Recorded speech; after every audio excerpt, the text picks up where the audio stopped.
निर्माण श्रमिक संघ समूह समन्वय समितिर जरूरी बैठक अनुष्ठित।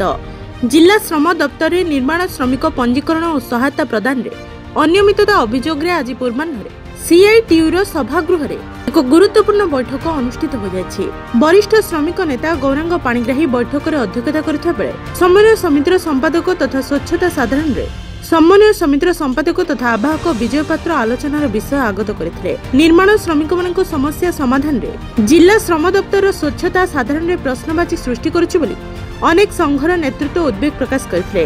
तेणु आसंता सप्ताह जिला श्रम दफ्तर अधिकारी मानक सह समन्वय समिति प्रतिनिधि मानकर एक आलोचना पई स्थिर होइछि। श्रमिक संघर नेतृत्वक व्यतीत केतेक बाहर लोक श्रम दफ्तर अणश्रमिक मानकर पंजीकरण और सहायता राशि प्रदान पई प्रतिदिन गहଳି करुथिबार बैठक में अभियोग होइतला।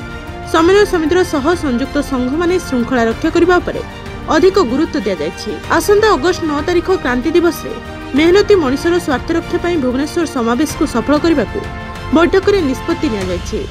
कोषाध्यक्ष दायित्व थिबा संजय सामल को सहायता पई वेणुधर महांती नाम सर्वसम्मतिक्रमे गृहीत होइछि। एही बैठक में विभिन्न श्रमिक संघ पक्षरु सर्वश्री पीताम्बर माझी, प्रशांत परिडा, हरीश कुमार पात्र, कृष्णचंद्र जेना, गोपाल नायक, सुब्रत प्रधान, सरोज पाणिग्राही, शशिकांत बेहरा, विनय परमाणिक, श्यामसुंदर जेना, उमाकांत जेना, रंजुक्ता ओझा और संतोष राणा प्रमुख आलोचना में अंशग्रहण करथिले। सर्वशेष विकास दास समस्त को धन्यवाद अर्पण करथिले।